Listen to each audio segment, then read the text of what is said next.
Prise directe. Restez connectés, restez informés. Prise directe. Restez connectés, restez informés. Nishan, situé à Qufu dans la province du Shandong, est le lieu de naissance du célèbre philosophe chinois Confucius. Le 11e forum de Nishan sur les civilisations mondiales, prévu du 9 au 10 juillet prochain, est placé sous le thème « La beauté dans la diversité, nourrir la compréhension entre les civilisations pour une modernisation globale ». En quoi réside l'esprit fondamental du forum? Quelle importance revêtent les échanges entre les différentes civilisations du monde? Du Qinggang, professeur de littérature française à l'université de Wuhan et président du comité d'organisation du choix concours de la Chine, partage sa perception de ces sujets. Prise directe. L'invité. Bonjour, Monsieur Du Qinggang. Le 11e forum de Nishan sur les civilisations mondiales aura pour thème la beauté dans la diversité, nourrir la compréhension entre les civilisations pour une modernisation globale. En tant qu'universitaire engagé de longue date dans la recherche transculturelle, notamment la comparaison des cultures chinoises et françaises, comment percevez-vous ce concept dit rayonnement de chacune des cultures, concert de splendeur à 1000 facettes? Merci d'abord de votre invitation généreuse qui me permet de dire quelques mots sur le thème variété et diversité, en correspondance des splendeurs que vous étalez. Je me souviens d'un poème écrit par Paul Éluard. Je cite 2 strophes. La courbe de tes yeux fait le tour de mon corps, un rond de danse et de douceur. Auréole du temps, berceau nocturne assure, feuilles de jour, mousse de rosée. Roseau du vent, sourire parfumé, ailes couvrant le monde de lumière. Bateau chargé du ciel et de la mer. Fin de citation. Formé par l'eau, le sol, l'arbre, la pierre, est couverte de lumière composée de cette couleur. Notre planète présente une richesse infinie de beauté. Les métaphores citées dessus nous en disent l'étincellement, le scintillement et la somptuosité. En effet, la vie terrestre prospère en harmonie à travers la diversité, accompagnée des ombres. Pour reprendre un vers d'Éluard, la terre est bleue comme une orange. Il s'agit de la propriété de notre globe et de notre vie, qui justifie en plus la tenue des 11 forums de l'ISAN sur les civilisations mondiales. Là-dessus, je dois m'attarder sur Confucius. Il y a 2500 ans, le sage chinois a formulé un bon principe. Les hommes de qualité s'accordent en dépit des différences. Il y a indiqué un bon modèle pour le cheminement humain, un chemin vers la saine civilisation. En 1990, ce principe a été enrichi et développé par le célèbre sociologue chinois nommé Fei Xiaotong, sous forme de 4 sentences. Que chacun rayonne de sa propre beauté, favoriser la beauté d'autrui, à partager les beautés communes. Construisons un univers harmonieux. Ces propos alimentent le présent forum en soulignant le mot-clé harmonie. Confucius avait privilégié ce terme en faveur d'un meilleur avenir humain. Il a dit à haute voix garder le juste milieu, harmoniser l'univers. Sont illustrées les quintessences de la sagesse confucianiste qui charbonte la civilisation chinoise depuis plus de 2000 ans. Notons à cette occasion un petit détail que l'on néglige le plus souvent. De tous les sages chinois datant de printemps-automne, Confucius est le seul dont on connaisse le jour de naissance et de décès. Il est né le 28 septembre 551 avant Jésus-Christ, est mort le 11 avril 479 avant Jésus-Christ. Cette précision exceptionnelle dénote que Confucius a le plus marqué le temps chinois et suggère que sa théorie sur l'art moyen et l'harmonie pourrait servir à mieux construire l'avenir de l'humanité. Étant donné que le temps s'impose comme notre Seigneur, on dirait un Dieu ou Dieu. Du côté français, beaucoup d'écrivains ont tenu des propos pertinents et révélateurs. Alfred de Musset disait « Harmonie, langue que l'amour inventa, le génie, qui nous vint des cieux. Ce vers nous éclaire que l'harmonie est un cadeau offert par le ciel. Elle permet à l'humain de mieux se développer, lui offrant la possibilité de s'épanouir. Dans l'harmonie, De Gaulle entend une voix primitive tout proche de la vérité suprême. Je cite « Dans le chant le plus naïf, pour peu qu'il soit chanté pur et naturel, il peut se rencontrer des notes si exactes, si bien placées, si éloquentes, qu'elles semblent contenir toute la vérité de l'homme et toute harmonie de l'univers. Mais le chemin vers l'harmonie est plein d'obstacles. Simone de Beauvoir observe. Entre deux individus, l'harmonie n'est jamais donnée. Elle doit indéfiniment se conquérir. Il en est de même pour deux groupes sociaux et deux pays. Nous avons besoin de nous réunir en forum pour discuter, échanger des opinions, donner des propositions en vue d'améliorer la vie commune sur notre planète.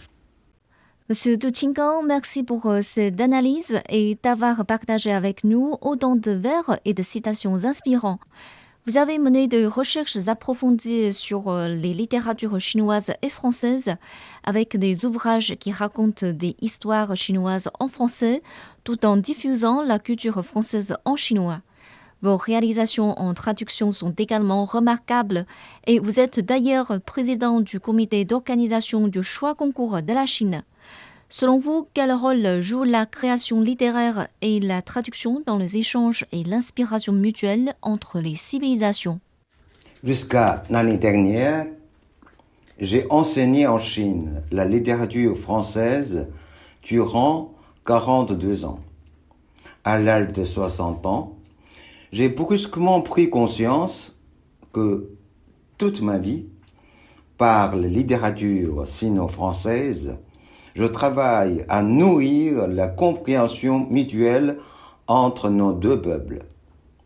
En tant que président du comité d'organisation, ma plus grande fierté consiste à introduire le choix concours en Chine.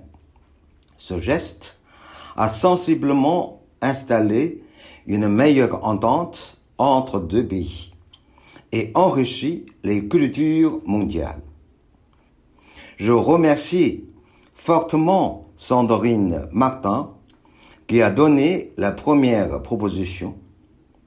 Je remercie Kiovac, le consul général à Wuhan, qui a magnifiquement orchestré la première édition du choix. Je dois encore dire un gros merci aux 10 membres du comité d'organisation que sont Chuning, Dongqiang, Gao Fang, Hu Xiaoyue, Liu Bo, Liu Chenfu, Ning Hong, Qin Haiying, Wu Hongmiao, Yuan Xiaoyi. Ils sont tous illustres professeurs de littérature française en Chine.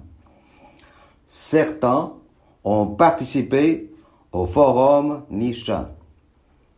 Dans les échanges culturels, au fil de l'inspiration mutuelle, la littérature joue le rôle prépondérant. Première constatation. L'homme le plus connu de notre planète n'est pas roi, ni empereur, ni chef d'État de nos jours, mais c'est Shakespeare. Pour la France, la première célébrité est attribuée à Victor Hugo, auteur de Misérables et de Notre-Dame de Paris. Vient ensuite Napoléon, qui avait commencé ce rêve par une nouvelle relatant sa première expérience masculine avec une fille de joie. En Chine, le nom de Li Bai a éclipsé tous les empereurs parce qu'il a composé un poème qu'on sait le plus réciter par cœur. Devant le lit s'éclaire la lune. On doute bien du givre sur le sol. En levant la tête, je contemple le disque blanc, la tête baissée, je songe au pays natal. Gide a fait remarquer, en voyageant, on connaît la géographie d'un pays. Par les romans, on connaît mieux l'âme d'un peuple. Camus poursuit. À défaut de littérature, il y aura plus d'étrangers hostiles et meurtriers sur notre planète. La traduction nous permet de mieux identifier la culture d'un pays. Je cite un exemple. À part la Bible, Dao De Jing, Gano du taoïsme, est le plus traduit dans notre monde, avec 1552 versions, dont 85 en français. J'en ai lu 7 versions. À la différence de tant d'autres langues, le nom du français se distingue masculin-féminin. Dans la version française, j'ai relevé une coïncidence. Les mots clés du Tao De Jing, tels que voix, nature, fenêtre, porte, vallée, eau, faiblesse, mère, femme, nuit, etc., sont toutes au féminin, révélant par là que la sagesse de Lao Tzu est essentiellement féminine. C'est la force de l'eau qui perce la pierre. La faiblesse et le mou l'emportent sur le fort et le dur. La propriété de la langue française réussit à révéler la nature du taoïsme. Nous murmurons en même temps que les cultures sino-françaises partagent certains modèles et structures de base. Ainsi, Étiample proclame: la France et la Chine en Europe, je dis en revanche, la Chine et la France en Asie. Alors, c'est intéressant ce point de convergence entre la culture chinoise et la culture française. Monsieur Du Qinggang, vous baptisez par vos actes des ponts entre différentes civilisations. Dans le contexte actuel marqué par la complexité du paysage géopolitique mondial, la multiplication de conflits et la montée des barrières commerciales dans certains pays, selon vous, quelle est la signification pratique de promouvoir le concept valoriser les beautés singulières pour une coexistence harmonieuse? Et quelle perspective le dialogue entre les différentes civilisations du monde offrira-t-il pour résoudre les conflits régionaux? Entre les différentes civilisations, comme entre les couples de famille, les disputes et conflits sont inévitables. Ils font partie même de la vie humaine.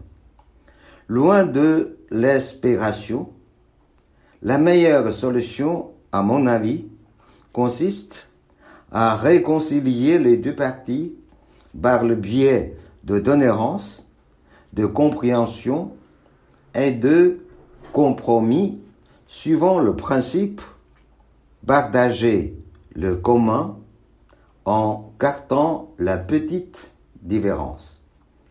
À l'ère de la mondialisation, il nous importe en particulier de cultiver les différences. Tout unifié nous pousse vers l'apocalypse.